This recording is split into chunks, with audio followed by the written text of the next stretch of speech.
सारा जहां देख लिया, कहीं भी तेरे जैसा कोई नहीं है। 80 नहीं 100 दिन दुनिया घुमा है, नहीं कहीं तेरे जैसा कोई नहीं। मैं गाया जहां भी बस तेरी याद थी, जो मेरे साथ थी, मुझको तड़पाती रुलाती।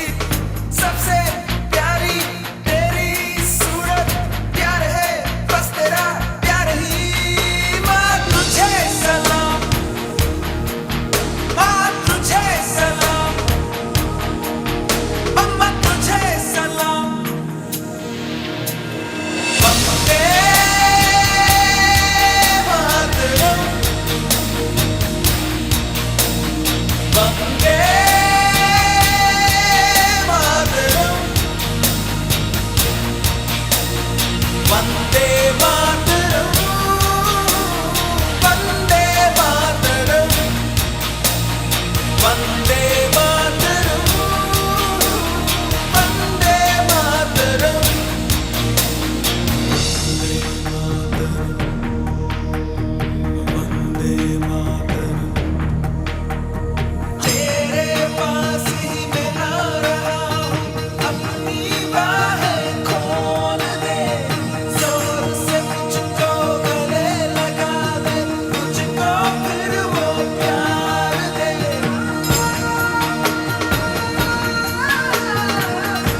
शीतलाम् शस्य श्यामलां मातरं वन्दे मातरम् शुभ्रज्योत्स्ना पुलकितयामिनीं पुल्लकुसुमित द्रुमदलशोभिनीं सुहासिनीं सुमधुरभाषिणीं सुखदां वरदां मातरं वन्दे मातरम् कोटि कोटि कंठ कल कल निनाद कराले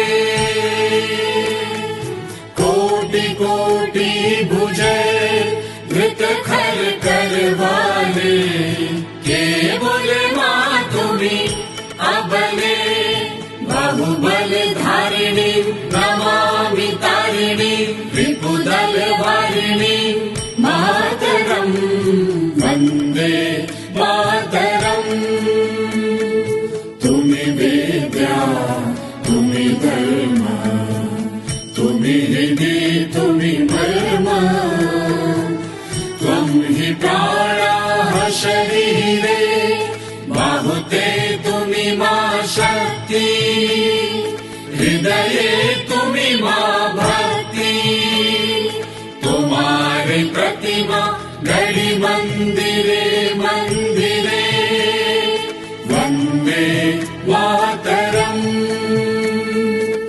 त्वं हि दुर्गा दश प्रहरण धारिणी कमला कमल दल विहारिणी वाणी विद्या दायिनी नमामि त्वां नमामि कमलाम् अमलाम् अतुलाम् सुजलाम् सुफलाम् मातरम् वन्दे मातरम् श्यामलाम् सरलाम् सुस्मिताम् भूषिताम् धरणीम् भरणीम् मातरम् वन्दे मातरम् वन्दे मातरम्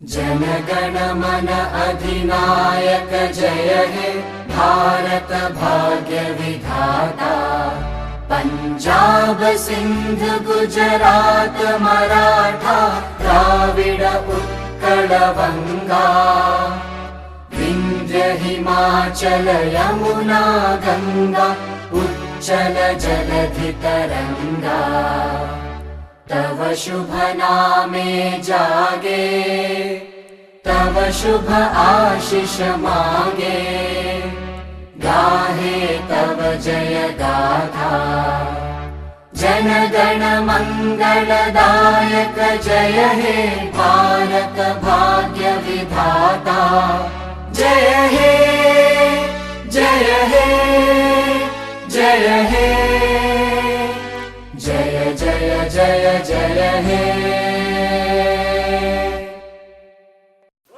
स्वतंत्र भारत की जय जय जवान जय जवान దేశం 79 సంవత్సరాలు స్వాతంత్రాన్ని పూర్తి చేసుకొని ఇవాళ 80వ సంవత్సరంలోకి అడుగుపెడుతున్నటువంటి సందర్భంగా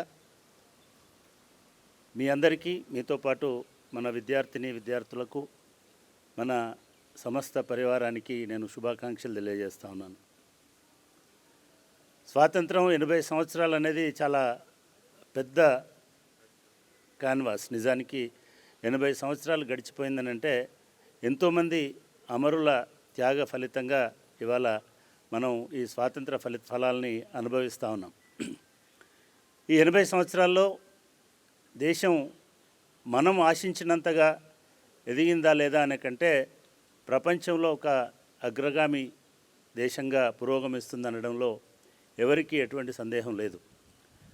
స్వాతంత్రం అనేది భారత జాతికి విదేశీ పాలన నుంచి విముక్తికి, స్వయం పరిపాలనకు ఒక చోదక శక్తిగా, ఒక బలంగా మనం ఈ స్వాతంత్రాన్ని సాధించుకున్నాం.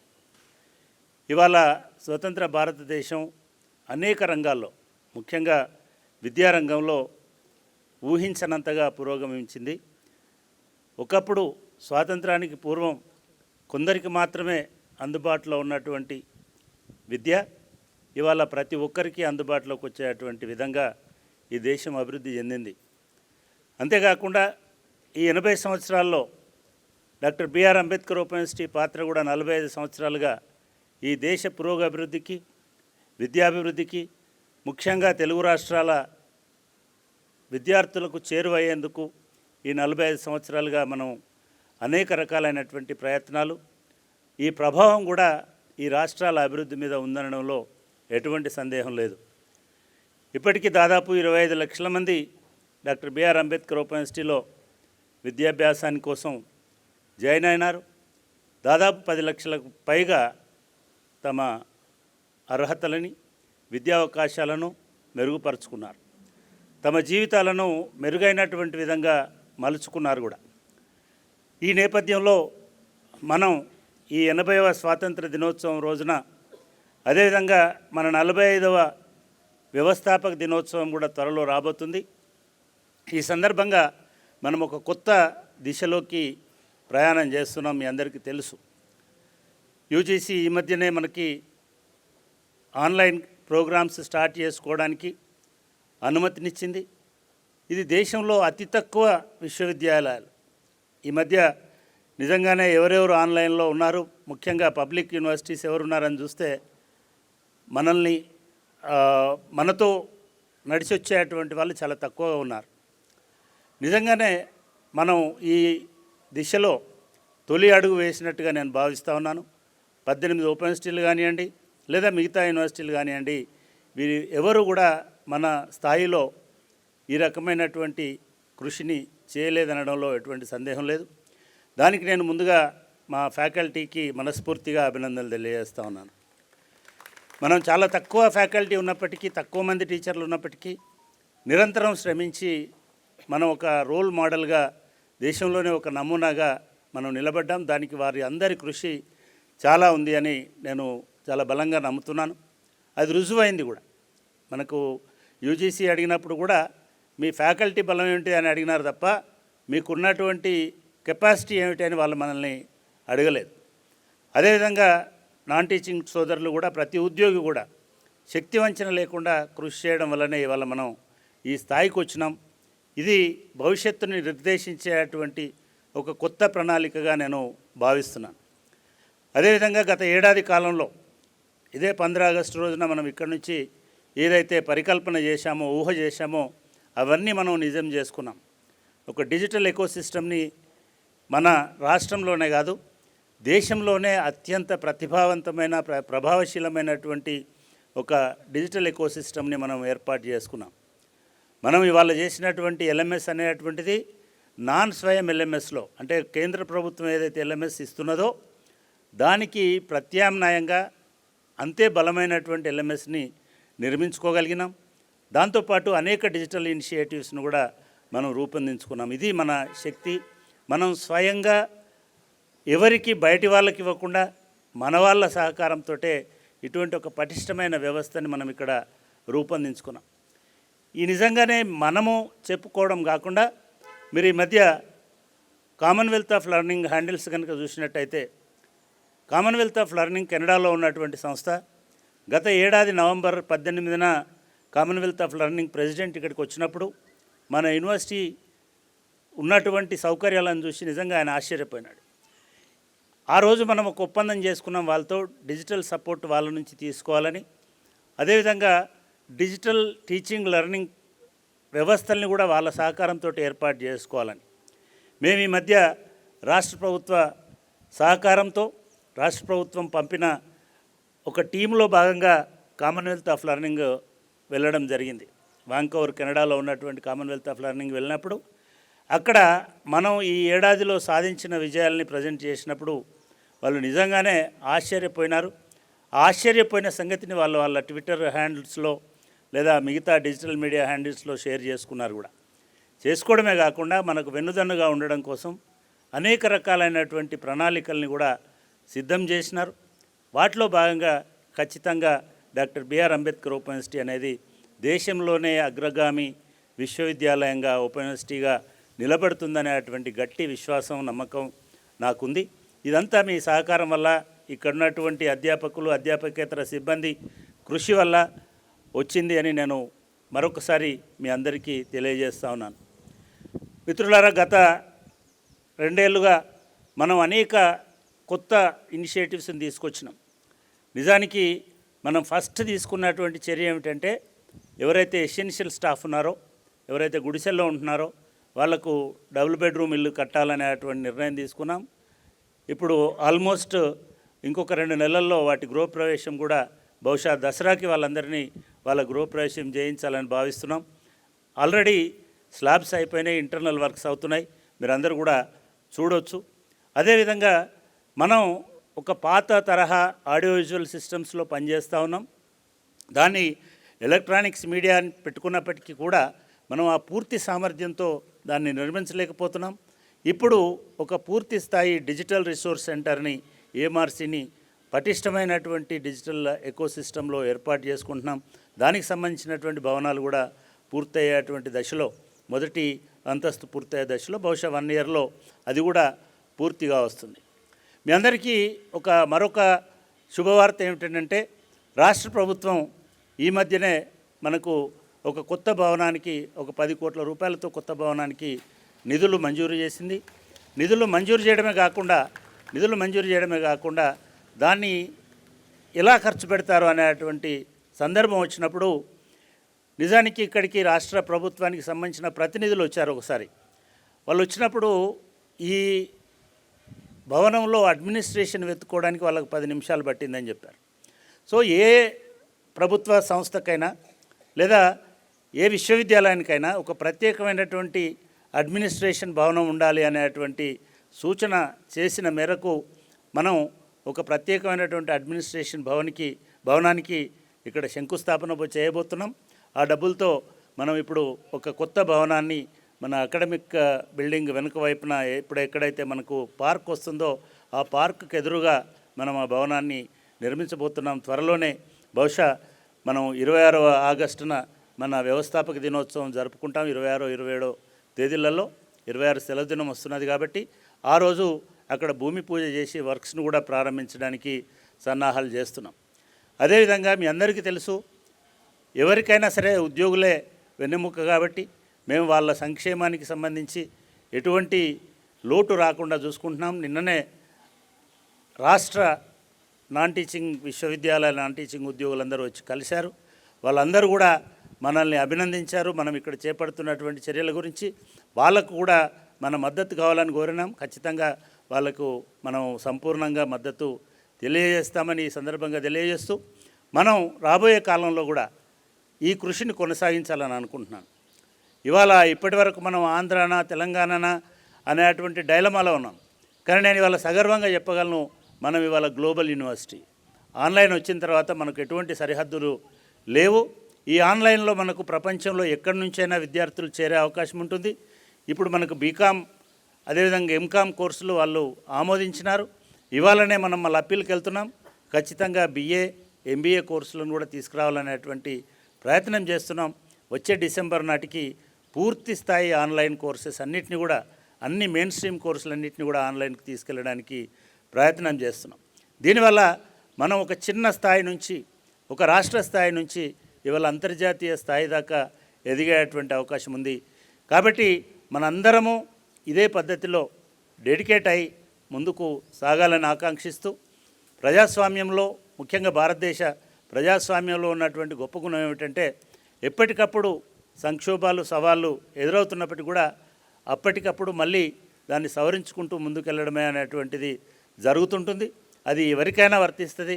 అది ఒక విశ్వవిద్యాలయానికైనా, సమాజానికైనా, ఇన్స్టిట్యూషన్కైనా, చివరికి కుటుంబానికైనా సరే అటువంటి ఒక సంయమన ధోరణి అనేటువంటిది పనికొస్తుంది. ఆ పద్ధతిలో మనం కూడా ముందుకు వెళ్ళాలనేటువంటి సంకల్పంతో ఉన్నాం. మీ అందరి సహకారం ఖచ్చితంగా ఉంటుందని ఆకాంక్షిస్తూ మీ అందరికీ మరొకసారి స్వాతంత్ర దినోత్సవ శుభాకాంక్షలు తెలియజేస్తూ జై హింద్.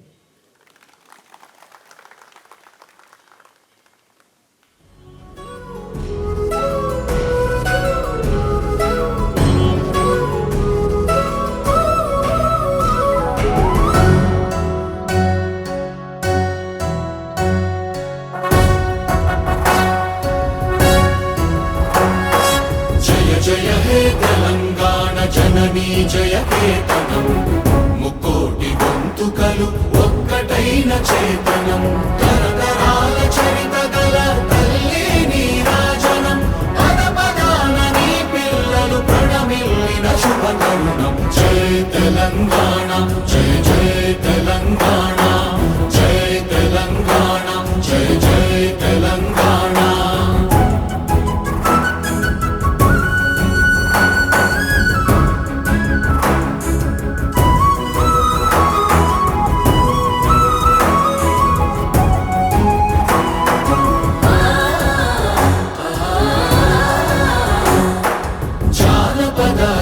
జీవన జావళీలు జాలువార కవి గాయక వైతాళిక కళల మంజీరాలు, జాతిని జాగృత పరచే గీతాల జనజాతర అనునిత్యము నీ గానం, అమ్మ నీవే మా ప్రాణం. జయ తెలంగాణ జయ జయ తెలంగాణ, జయ తెలంగాణ జయ జయ తెలంగాణ.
Vande